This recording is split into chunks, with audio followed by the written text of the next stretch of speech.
Dude, there's something special about starting a game with no name and no power at all, then watching that journey grow until you become a true legend. Today, we're talking about some of the best games where you start from nothing as an ordinary person and rise to an insanely powerful level. These are experiences that make you feel like every achievement was earned, that every step of the story was built by you, and that's exactly what makes these games so unforgettable. Talking? Kingdom Come: Deliverance. This game is the absolute king of this list for one simple reason. It gives you nothing for free. In almost every RPG, you are the chosen one or a legendary warrior in disguise.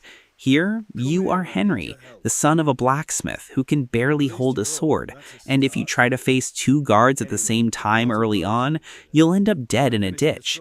Progression here isn't just about increasing numbers on a stat sheet, it's a real change in your skill as a player. At the beginning, you are illiterate, so you literally have to learn how to read to understand recipes and maps. Swords fighting is deliberately difficult and clumsy because Henry himself is clumsy. Every small victory, like finally managing to win a duel against a roadside bandit, brings a level of satisfaction I've rarely felt in other games. The medieval world of Bohemia is indifferent to your existence. No one respects you if you're dirty, hungry, or dressed in rags. Watching Henry evolve from a traumatized survivor into a knight who commands respect at court is one of the most honest and well-crafted journeys in video game history. It's a game that teaches you that a true legend isn't born ready. It's forged through sweat, mistakes, and persistence.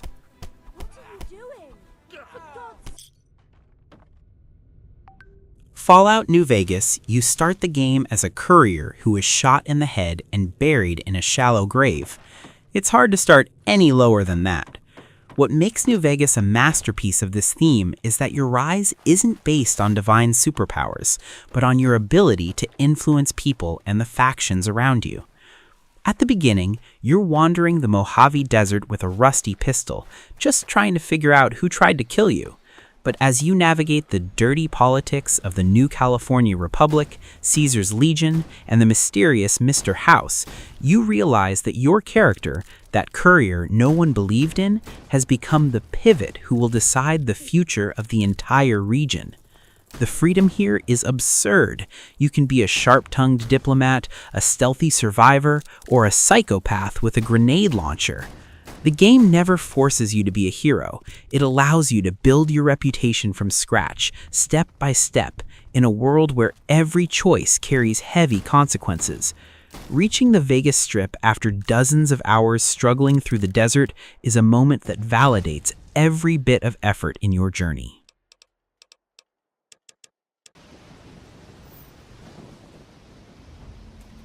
Risen. Piranha Bytes are masters at making you feel like absolute trash at the beginning of a game, and Risen is one of the best examples of that. You wake up on a beach after a shipwreck with nothing but the clothes on your back, surrounded by a volcanic island that seems determined to devour you. What I love here is the rawness of exploration. There's no magical compass telling you where to go. If you wander into the wrong forest too early, a monster will end you in a second. The game forces you to observe your surroundings and understand the social hierarchy of the local factions. You have to choose a side and work twice as hard to prove your worth, whether it's to the bandits in the swamp or the mages in the monastery. The constant sense of danger makes every new piece of armor or every combat technique you learn feel like winning the lottery. It's an old-school RPG that isn't afraid to be punishing, but it richly rewards players who pay attention to details and learn how to manipulate the game's systems. Watching your character evolve from a lost castaway into a combat master who challenges the very foundations of that island is a growth experience that few modern games manage to replicate with such intensity.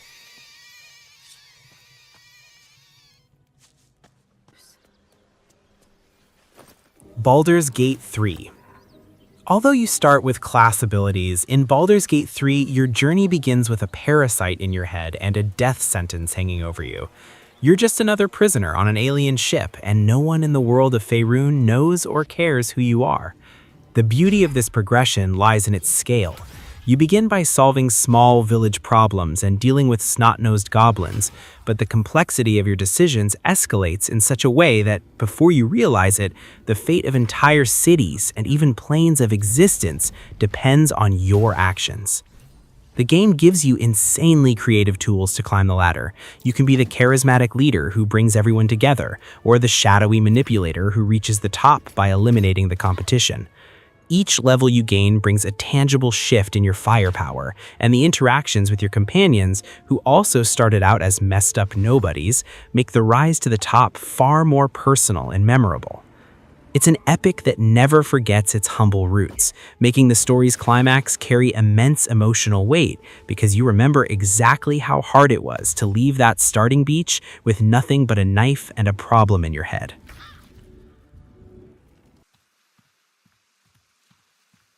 Outward is probably the game that takes the concept of being an ordinary person most seriously. You're not a legendary warrior, you're a citizen of a coastal village who starts the game with a blood debt and the risk of losing your own home. What makes this journey so striking is its logistical realism. You have to worry about temperature, hydration, and even the weight of what you carry. If you catch a cold from sleeping outdoors, your stamina plummets and you become easy prey. Magic here isn't just pressing a button, it requires rituals and preparation. There's no fast travel, so every expedition beyond the walls demands real travel planning. When you finally manage to cross a desert or a frozen mountain and return to civilization with better armor or a new skill, the sense of achievement is physical. You feel like you survived the world, not that the game simply let you through. It's a slow, sweaty progression that's extremely rewarding for those who want to feel the weight of every step in the snow.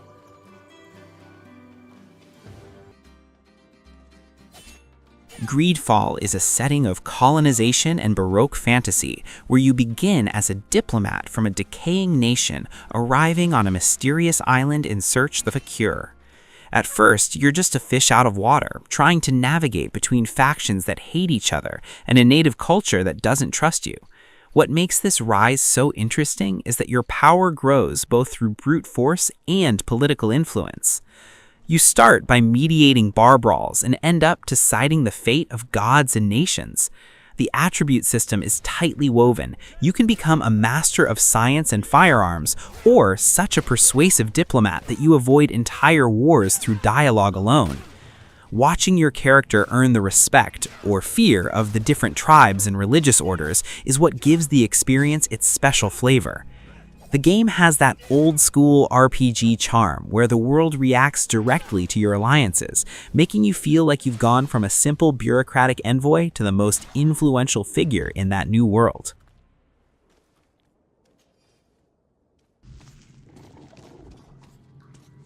Metro 2033. Artyom's journey is one of the most claustrophobic and human in the genre. You begin as a young man who has never left his home station, a safe place, but one without prospects. The moment you're forced to surface into a Moscow devastated by nuclear war is a brutal reality check. You're not an elite soldier. You are a frightened kid trying to understand how the world ended up that way. The scarcity of ammunition turns every shot into an agonizing decision, and your gas mask is your most precious possession. Watching Artyom grow through fear and silence, crossing tunnels infested with mutants and fascist and communist factions, is a masterclass in environmental storytelling. The value here lies in overcoming human fragility in the face of horror. When you reach the end of the line, you realize that the boy from the VDNKH station now carries the weight of the fate of what's left of humanity. It's a grim ascent, where your power is measured by your ability to endure the burden of a world that has already died.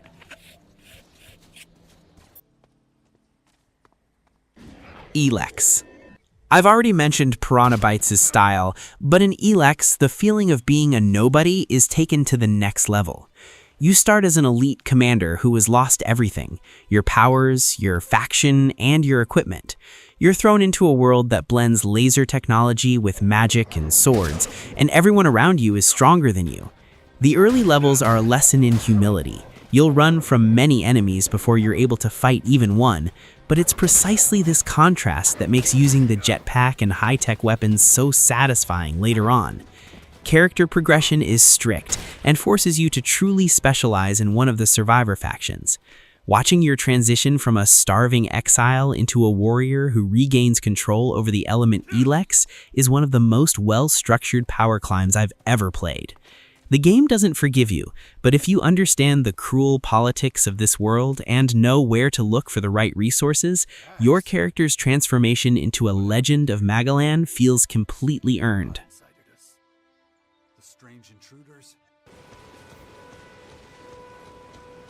Elden Ring.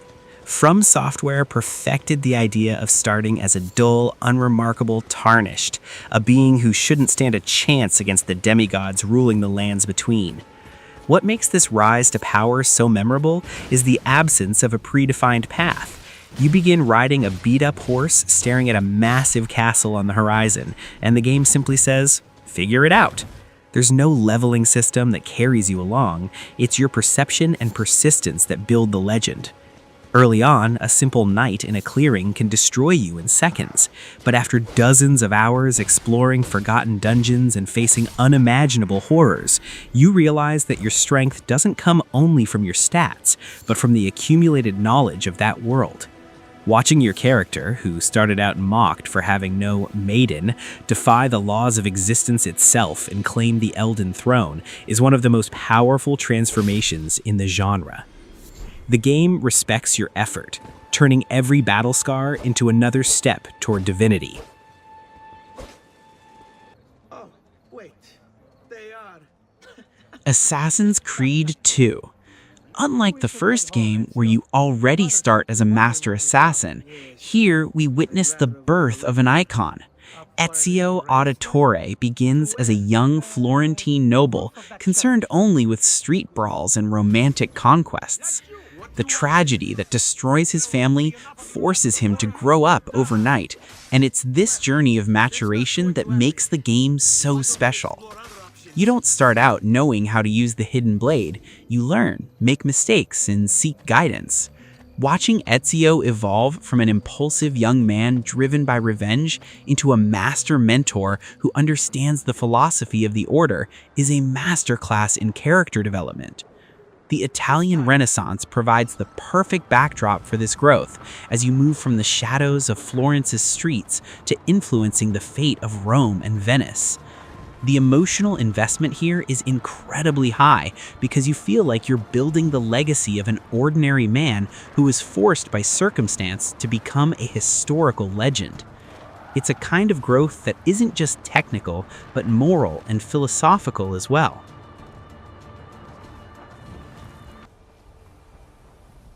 The Elder Scrolls V: Skyrim.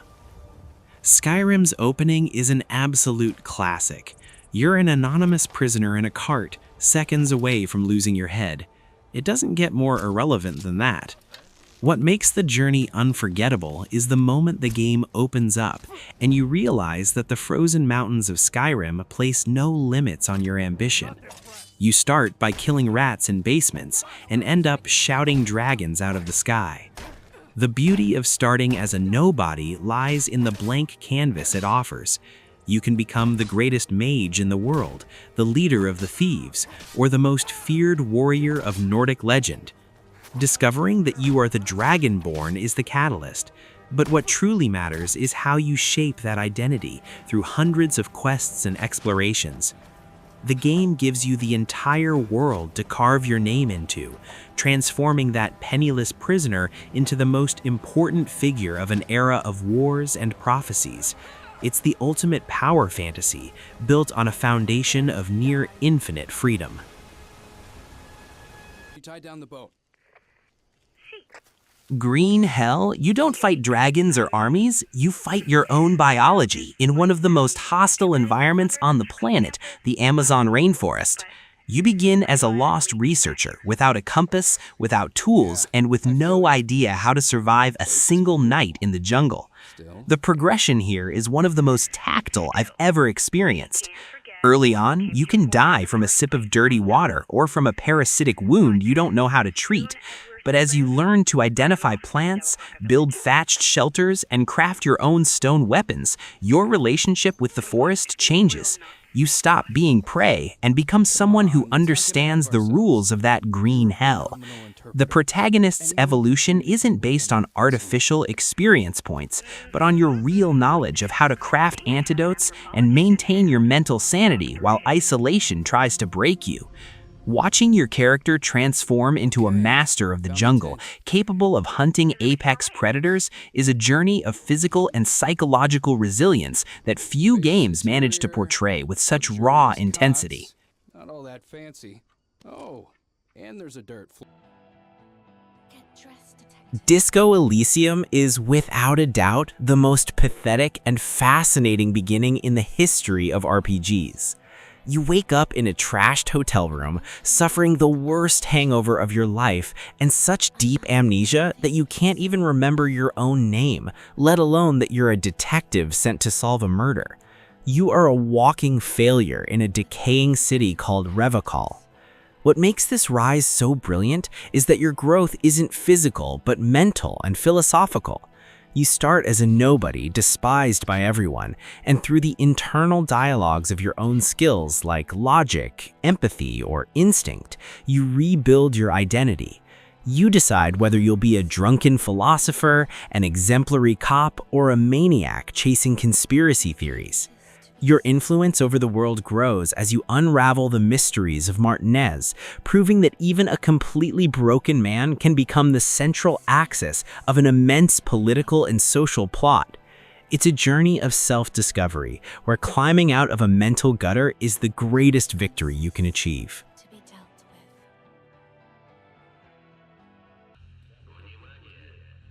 Stalker: Shadow of Chernobyl.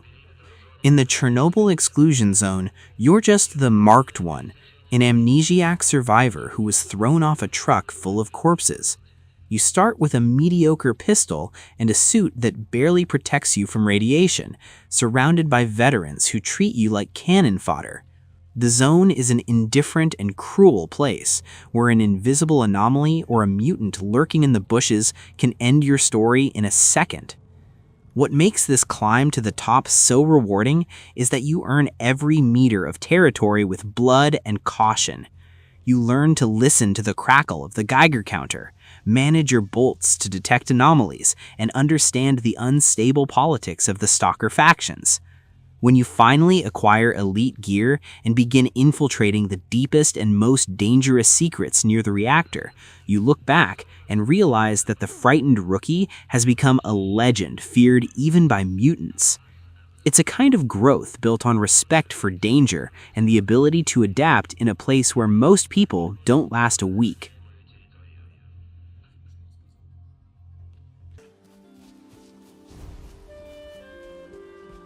Valheim.